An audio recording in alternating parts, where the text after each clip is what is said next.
afternoon, everyone. It was like at least close. So for those of you who are online, I'm Dr. Williams and Chair of Medicine, and we have a very different research grand rounds today.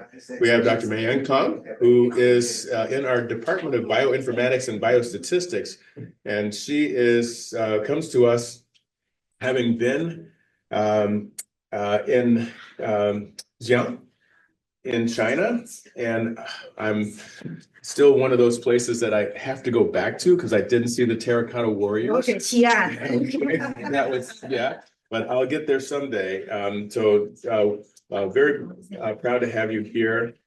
She did her Ph.D. in statistics and University of Indiana, and she is a full professor here at University of Louisville and part of our biostatistics core. And she's going to give us a wonderful discussion on the Louisville Clinical and Translational Research Center and how we can do better in terms of research design, compliance, and data management.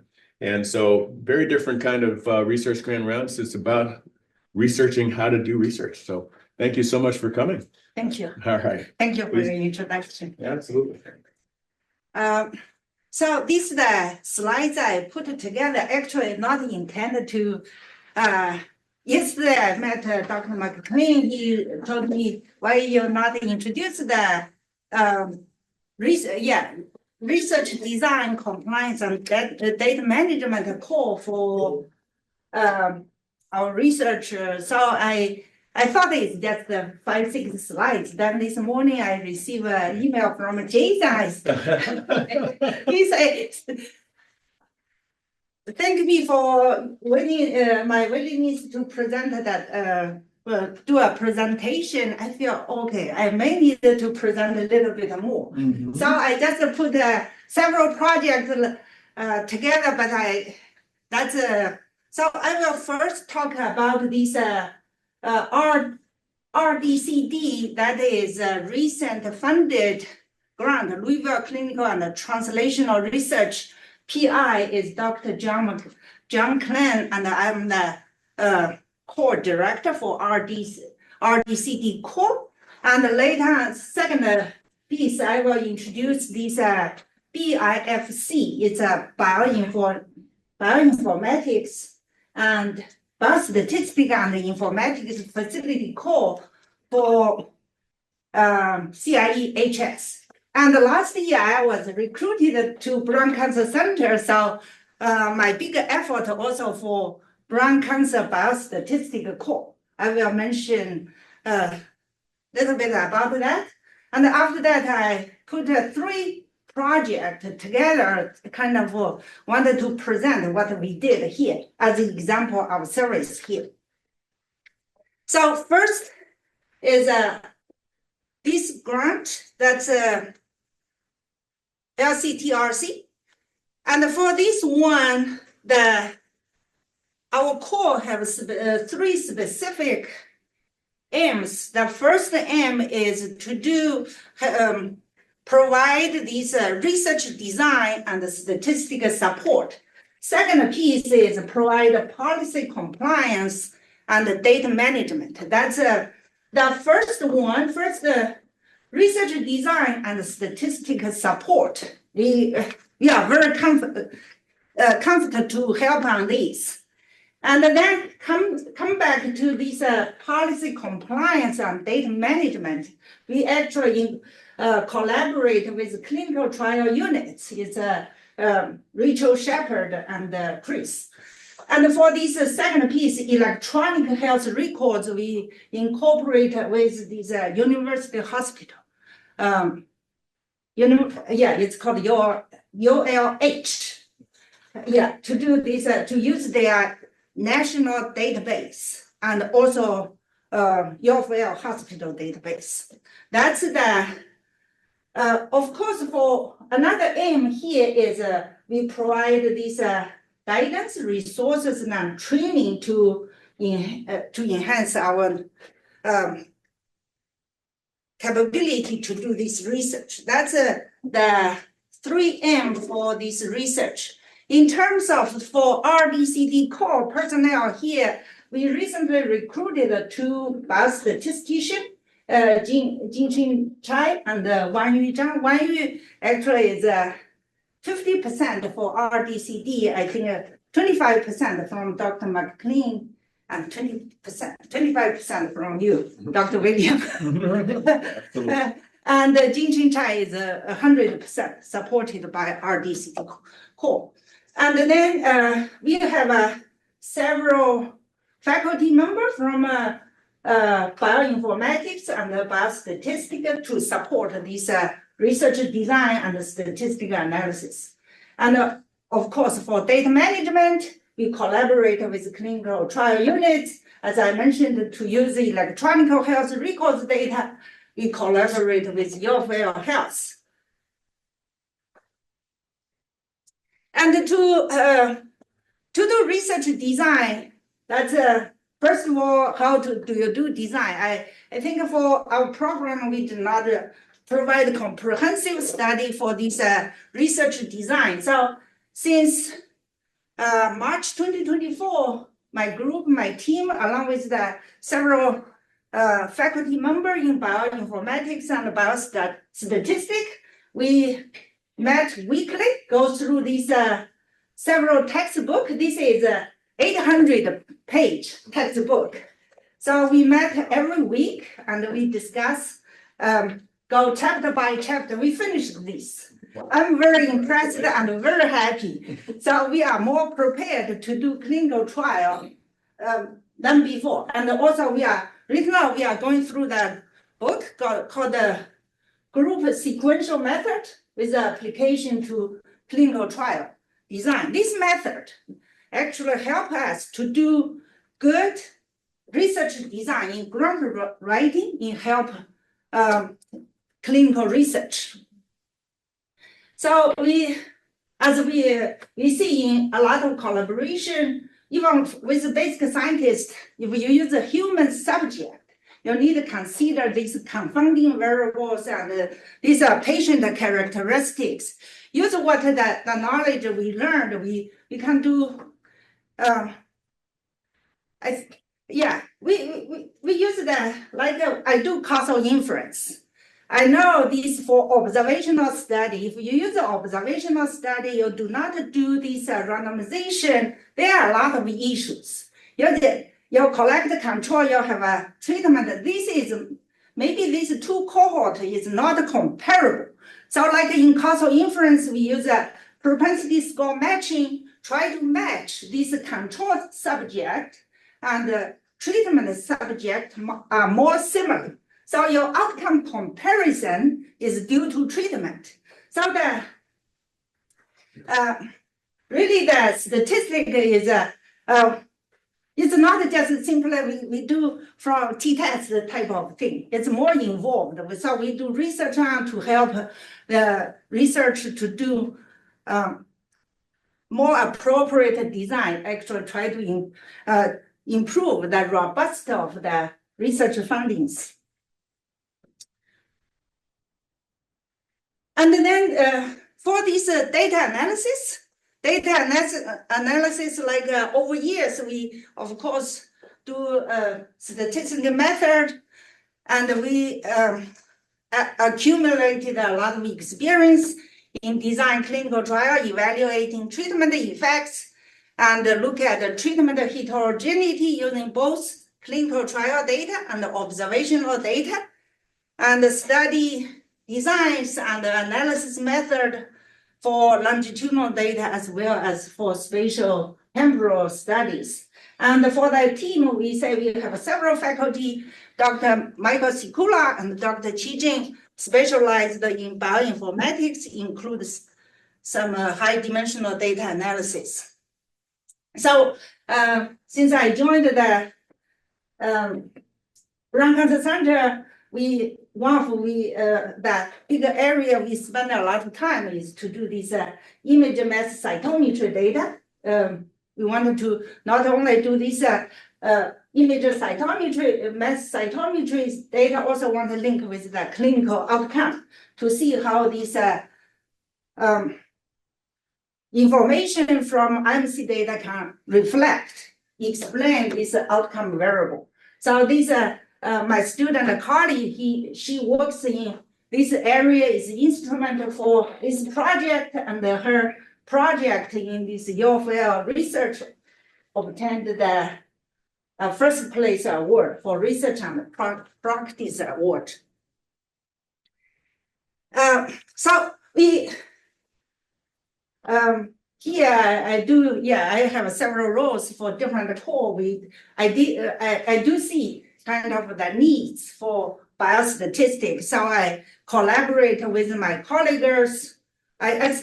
My academic home is Department of Bioinformatics and Biostatistics, although I put all my effort in right now in Brown Cancer Center, CIEHS and this Louisville clinical translational research, but I have the academic home. I can collaborate with my colleagues and bring the interesting research question back to them. I think that is a win-win situation.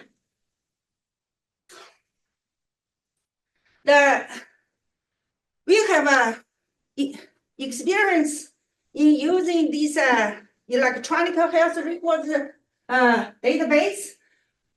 Right now, Jing Chen, that's our new recruit. She is our top 1 candidate out of 80 applicants. So I'm very happy we get her here. And then she is working on this Sumner database and work with one project Dr. Michael Egger proposed. And I will have several slides to see what the data looks like, what we did so far. Eventually, we wanted to learn this database. We are able to present it to the researchers here to see what the data can provide, what kind of project we can do with this database. And similar for this EPIC database, it's a national database. And then another one we work very hard try to do is make this UofL health electronic data warehouse available for UofL researcher. So still a lot of conversation meetings. We are trying to work on that. We work on that. And then other database, I have several projects with a Kentucky Medicaid project. So today I will present some results using this Medicaid database. And also I work with Dr. Michael Egger for several senior Medicare projects. Then we also often use this national entrance database to do a lot of projects. Entrance project have database is public available, has nutrition components, has these a lot of lab values, also have exposures. It's a nice data set to use if we can form good research questions. I will skip this. Basically, we collaborate, RDCD core collaborate with other cores like a human research core, which is headed by Dr. McLean, and the CEO, community engagement core, and professional development core. We collaborate with these cores to provide our expertise. And the second piece of information, I want to introduce the BIFC. It's Biostatistics and informative facility core. That's a CIEHS and CIEHS. I serve as core director with Dr. Jun Wang Park. I am doing the biostatistical part. So the aim is similar. We kind of provide the statistical support, provide the support for data integration, and also, this is the how is 100% employed to serve for this core. So we one of the area we wanted to, we work on constantly think about this one is about this study the mechanism of exposure to health outcome through the mediation analysis. So exposure, you can think about the exposome. There is a high dimensional data, a lot of chemicals and the metabolites. You do also high dimensional data. And then here have a clinical outcome or lab values. The question is what's the pathway? Is the data support the pathway like exposome impact the metabolites, eventually impact the outcome? Of course, here, if we use a human study, human subject, or we need to consider confounding variables. These are actually quite challenging questions. Recently, I worked with one of my friends who come from a Northwestern. We talked about how to do the mediation analysis with the high dimensional exposure, high dimensional mediate. And the knowledge we accumulate will be able to use for our research here. So, of course, as I mentioned, I was recruited to Brown Cancer Center. So that's also in my heart to try to work my best to serve this cause.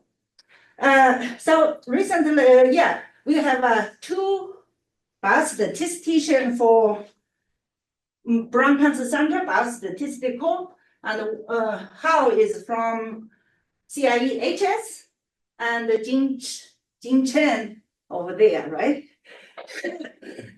And Wang Yu also there is for LCTRC. How is that there? How do you like wave your hand? So Tyler and Zhang Xu are not here today. So this also I have 4 PhD students. They are all in candidacy and doing research with me in the areas. So this is the core. Then I wonder if time just tell me when I need to stop. And then I have several examples to show what we did. And then the first example, as I mentioned, for this RDC core, Louisville Clinical Translational Research Center, one of the area we have to learn how to use electronic health records data. So one of the national big database is Cerner. So we ask Jing Chen to work on this project. So first one is what the data looks like. What the data looks like, the data set include a lot of information, like demographic information, what the patient looks like, the age, sex, so on and so forth. And the encounter, like where do you go to visit provider or hospitalization, this is the encounter data. Procedure, like what kind of procedure the doctor did for the patient. Also the medication, what kind of medication the patient received, the condition, comorbidity, so on in this table, lab value, so on. So this one, the data presented is in different table. You have a lot of variables. The question is how you have a research question. You need to specify what variable you need to use, and we call the Spark SQL to link this patient level data together so that we become an analytic data set. Then we can analyze the data set, give the result. Like in this case, this is the, should be next slide. So this is the research question Dr. Michael Eggman proposed to investigate the impact of missed chemoprophylaxis doses on the rate of VTE in high-risk surgical patients. So we started with small.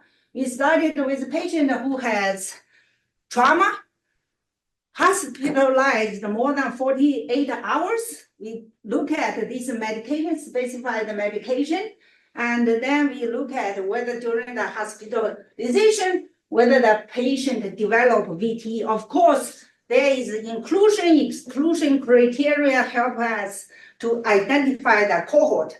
Once the identify cohort and we look at the treatment, the medication, and you look at the outcome.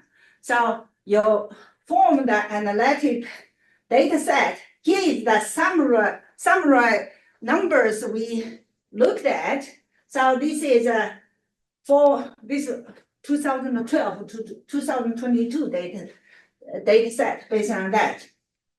And we identify for this is the total number of encounter we have, and then among them, these are 77% did not receive the specified medication.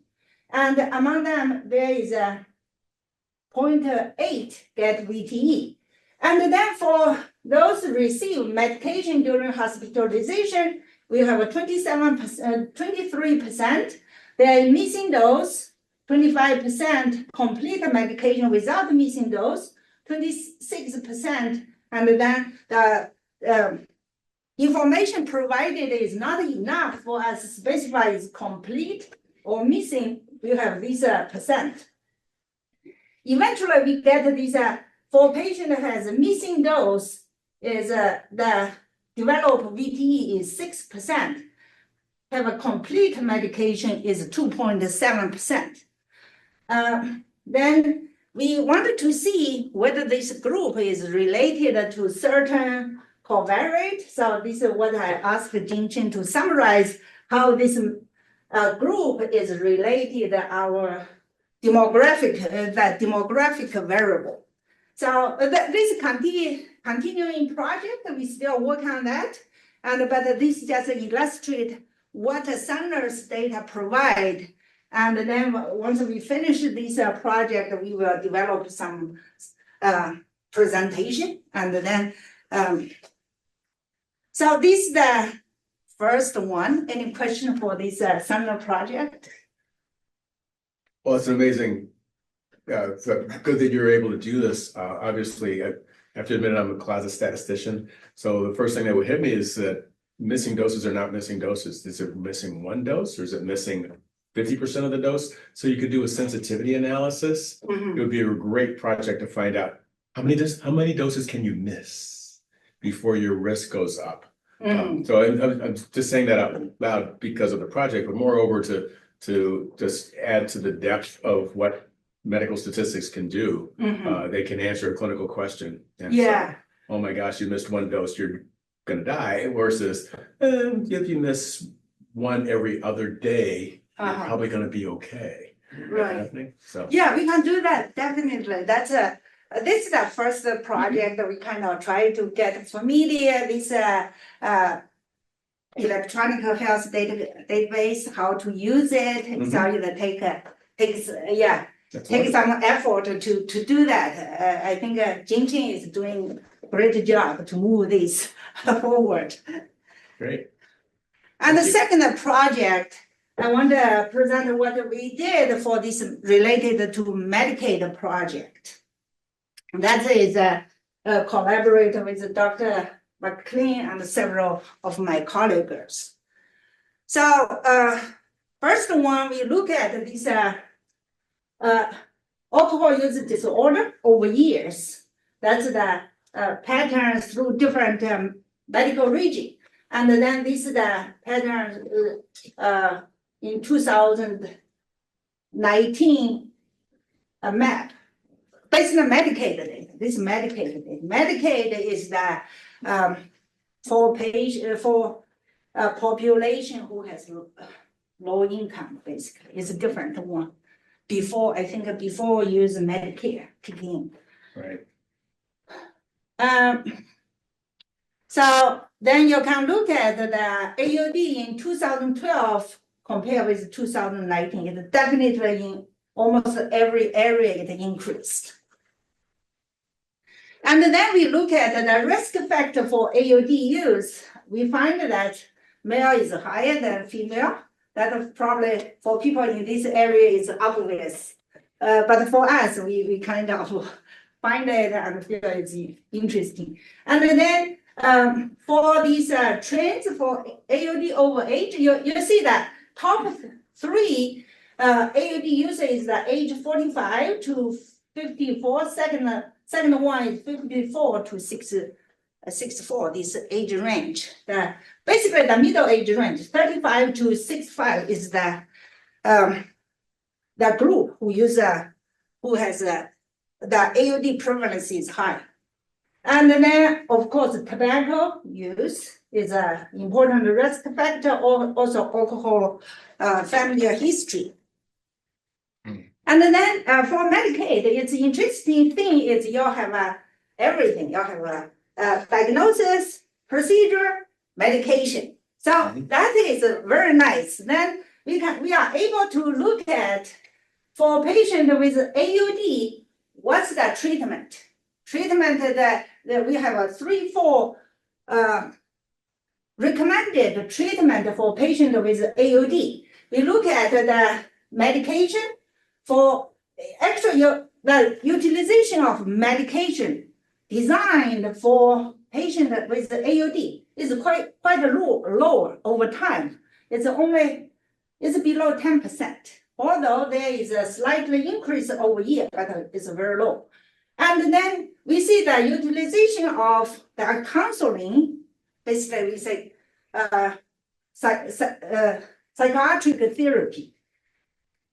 It is increased over time, and this is any treatment, either counseling or medication. The utilization for patients with AOD increased over time, but is still lower than 25%. So this Medicare data has an advantage. Because the claim also include zip code, county, so we can also do some spatial or geographic exposure related stuff for that. Here, for this, each patient, you have patient ID, you have this,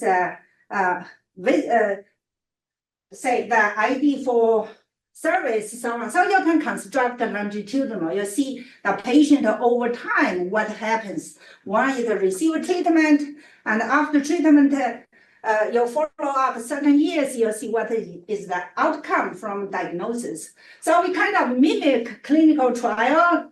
We look at we have a diagnosis, we find the diagnosis of patient for alcohol use disorder. We look at the diagnosis codes 1 year prior to the diagnosis. We can get the comorbidity condition. And then we look at the treatment, say 1 year treatment. And then we follow up to see the outcome. The outcome we look at is the AOD remission, and then continue stay as alcohol abuse dependence, or there is further organ damage. And then we look at how this treatment, counseling, medication, both medication and counseling is related to this outcome here, remission, alcohol abuse dependent organ disease. And we identified for 12,000 patients, eventually we find that the counseling, this medication does reduce the organ, alcohol-related organ damage, and also reduce the hospitalization. We also looked at the prevalence of depression and anxiety disorder. I'm surprised. This is very high, actually. I'm sad, but it's it is over for this depression and anxiety. It's over time. It's increased, like over 30%. Again, you can see the map, how the landscaping change over years. And then the risk factor for female here, female have a more higher prevalence for depression and anxiety. And then we also look at these how it changes over different age group. We did find again the highest age group is still the middle age group, 35 to 64 is age group. So again, the prevalence related to tobacco use and what's that? This one, AOD. It is people has AOD more likely to have depression and anxiety. Then we again looked at different medications for this group of patients. And then for this patient with depression and anxiety, the utilization of this psychotherapy actually increase. That's increase almost 40%. This is a different treatment group. And then again, that's a Medicaid data can provide, and we also can use this to look at the cost for Medicaid. Then recently we get a project for look at the telehealth, behavior therapy, and peer support for patients with alcohol use disorder. And then we wanted to look at this new intervention like peer support, behavior therapy, some impact the outcome in terms of ER visit, hospitalization, expenditure. We recently looked at also the outcome for self-harm and suicidal ideation. So again here, I probably just show this. This is based on new data. We have data all the way to 2022 now. And then again, this is the prevalence, this is the telehealth utilization across different over time. Of course, pandemic 2020 is a big jump for telehealth. The policy for telehealth expanded, so we have a big jump for 2020. And then we look at the behavior therapy in different ADD region, also the peer support. Peer support is social worker. So this Kentucky Medicaid, they ask in this interests area, they want to look at the peer support and this telehealth. We come up with this proposal to look at this. Then peer support in early years very low, but peer support has been increased, climbed higher over years. And especially these two areas always come to capture me. One is Lincoln Trail, another is Gateway. The peer support utilization is so high. It is also related to other index for this area. I will skip this. So, and some other outcome metric like depression in this patient with alcohol use disorder. This is the percentage of self-harm, suicidal ideation, and suicidal attempt. That's we use the diagnosis codes. We can capture this information. And then, of course, in this patient with alcohol use disorder is very high compared with general population. And then again, you can see the Lincoln Trail depression is so high, over 50%, and then the self-harm is over 2%.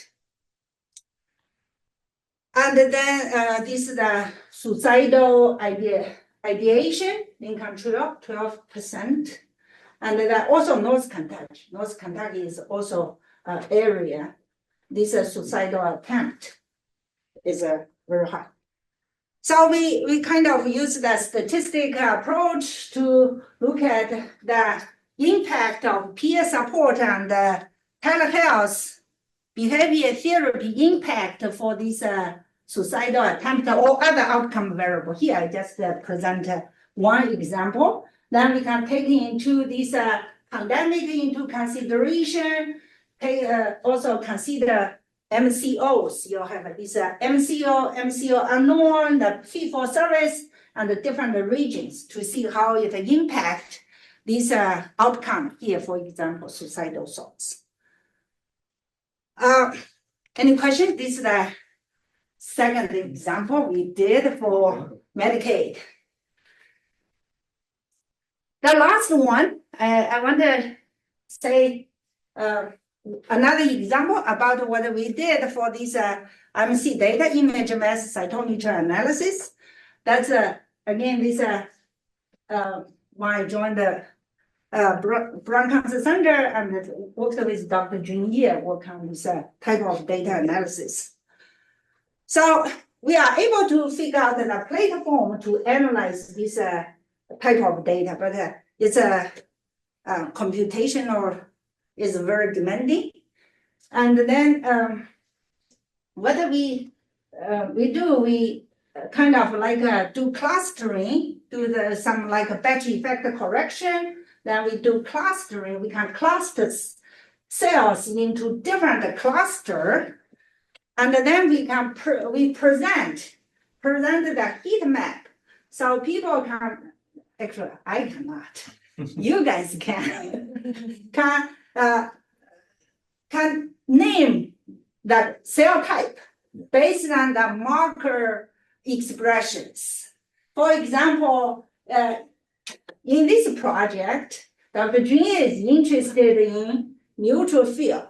So it is CD35 should be high expressed. So based on the heat map, we identify these 4 clusters. That is 11, 12, 16, and 24. Then we did for these cells he is interested, we did more thorough analysis for that. One thing, here, what we look at, say, you have these different clusters, we summarize for based on the different groups. Here we have 4 groups: healthy control, non-COVID-19 disease, cover earlier deaths, cover later deaths. And we summarize the distribution of these 25 clusters among each group. So for example, we have a 22.5% cells in cluster 1, and I have a 6.4 cells in cluster 25 for healthy control group. But for COVID-19 group, we only have a 0.7% of cells in cluster 1, and then have a 3.2 in cluster 2. So we can get the distribution of the cell clusters among each group. Then we can do this statistical comparison. We do one-way ANOVA to do group comparison. We get the p-values. And to illustrate, eventually we can present as this plot. For example, for cluster 1, you see this for healthy control, the first group is highest and the later one is almost none there.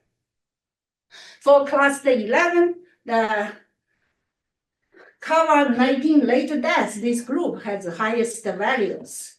Similar for cluster 16. So we can look at these this is the 4 cell type we particularly interested. We can narrow down, focus on this 4 cell type and based on the phenotype groups. And then here, obvious, we can see the, I think it's cluster 11, I believe, cluster 11 and 16, I think so. Yeah, we see this 16, the blue one. The healthy control has larger population. You see, definitely see you have a small cells, cluster 16 there. For this COVID-19, you have a large proportion of cluster 16. And similar for 11, we have high expression in here. Because this MC is not unlike cytoph, MC, you have this neighborhood distance among different, between different cells, so you can do some spatial analysis. Spatial analysis, say, for a cell type you are interested, you want to look at what's my neighborhood cells. And my neighborhood cell is more abundant or less abundant than this average. So it's called cell interaction. We also call it cell avoidance.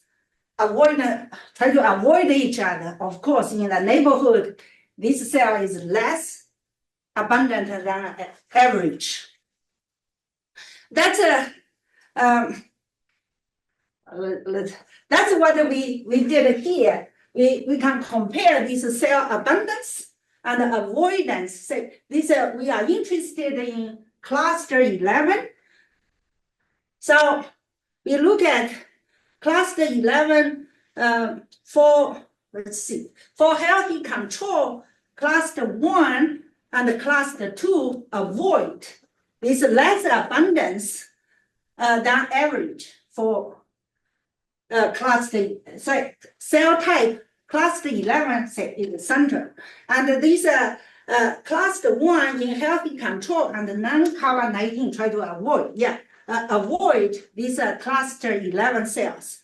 For example, for this case, this cell, this is cell type 16, it is more abundant in COVID-19 group, is more abundant in the neighborhood.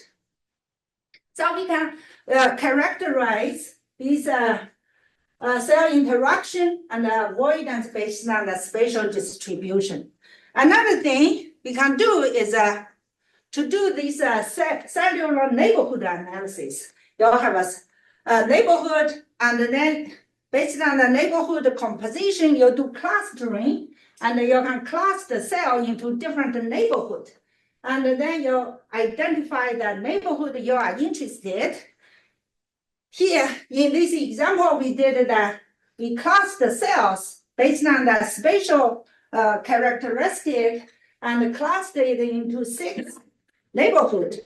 And here is what we plotted for 2 images for each group. You can see their community composition is quite different.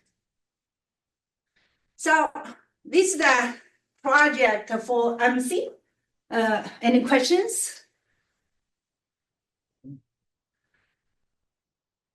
Yeah, that's all the work, of course, is done by my staff and the student. Without them, it's impossible to get those done. So these are my biostatistician in my team. Here is my student, and we also have a collaborator here. We still work on your project. We'll probably get back to you next week. So last slides, I like to thank the NIH grants, also Kentucky Medicaid data, CM Medicare project with Dr. Michael Edgar, also Run Cancer Center provided this endowment for me. Thank you all for your listening.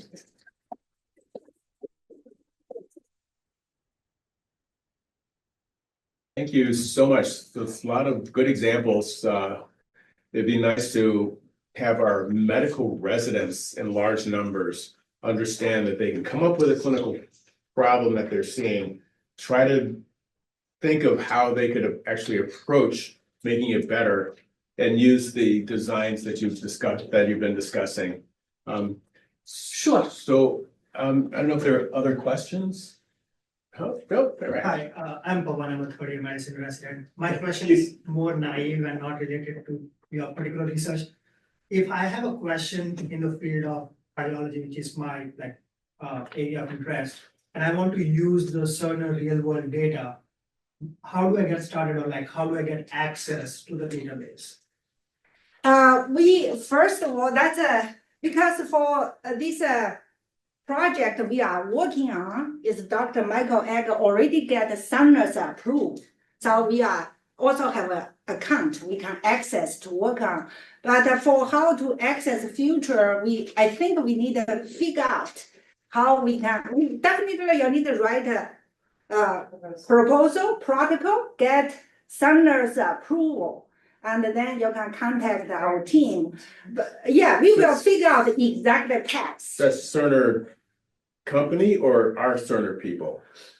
Sumner company, but the account we use is through UofL Health. So UofL Health, Definitely first IRB and then, Cerner approval, and then you get all the permits and then you start. Okay, so we don't have institution-wide just access to the real world data, okay. No, because. No, it's we don't. information.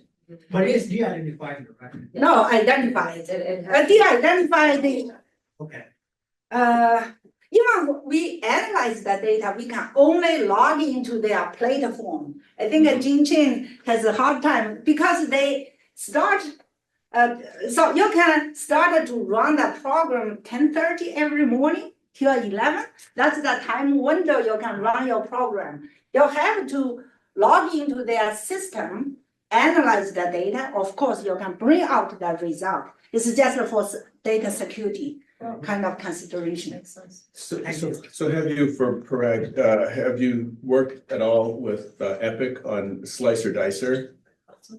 That's what we trying to access.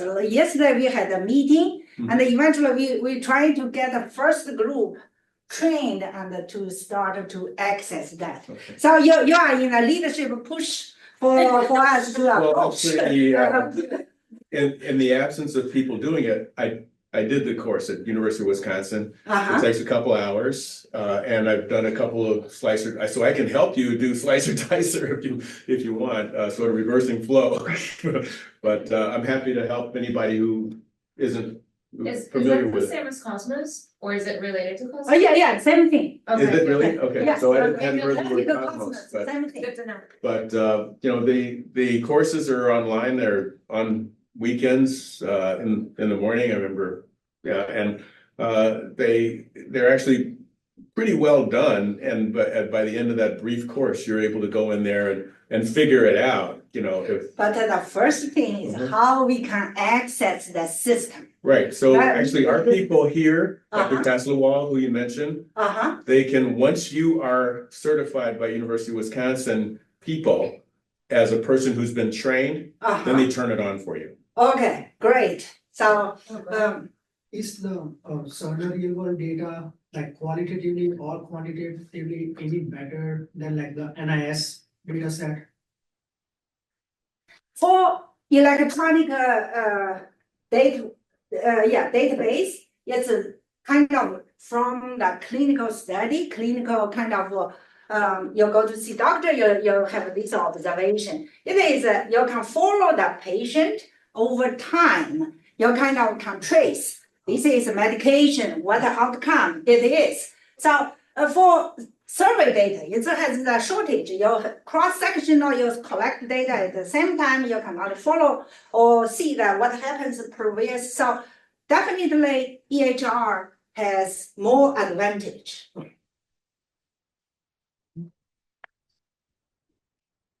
Well, thank you very much. Dr. McLean said you wanted to introduce, but I guess you've introduced your staff, but. Oh, okay. Jin Chin Tai. Do you want to introduce yourself? Hi everyone. My name is Jin Chen Chai. So I actually just graduated in this May, and I majored in biostatistics.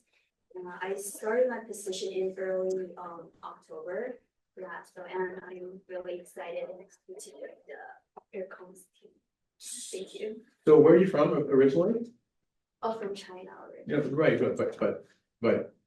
well, actually, if you make me do my world accents, I would say you've been here actually a long time.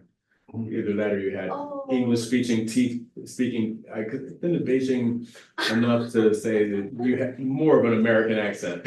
Oh, thank you so much. Yeah, so like I came to the United States for 2 years. Like I have my graduate study in Columbia University. So yeah, I came here maybe from New York, if that's what you're asking. Right, very nice. Okay, so so say you've got a medical resident, how could they approach you? How do they find you? And what would they expect if, okay, I got this project, but I want our biostatistician to help me. Well, what is it that you would advise them to do? If not, just email us. Okay, eventually we are going to create the Louisville clinical translational Yes. website. So kind of you can request from there, but we haven't do that. So right now you can just email us. Okay, That's easy, thank you. there you go. That's what we did at least. Makes sense. All right. Why you like to introduce yourself? Yeah, hi, my name is Yu Zhang. I joined Dr. Kong's team at the beginning of July, July this year. And before I came here, I received my Ph.D. degree from Oregon University in 2023. And then I worked as a postdoc at Yale University on Huntington disease for around 1 year. And yeah, and currently I'm working on some collaboration works with Dr. Kong at the School of Medicine, and I'm looking forward to more collaboration works in the future. Thank you. Yes. Hi, I'm Hao Zheng. I've joined Dr. Kong's team last May, and I've graduated last May from Columbia University with a master's degree in biostatistics, and I've joined Dr. Kong's team last July, and I work at the BIFC at the CIEHS, which is the Center for Integrative Environmental Health Science. So I basically mainly deal with like the environmental health data, medical data, and also recently we are working on like the metabolites or different kind of omics data. Thank you. Fantastic. All right. Thank you. Well, Thank thank you you. for having us. So this was a birthday celebration. Again, left a lot of stickers. So please take stickers for your laptop Thank you or for anything, joining us. so enjoy.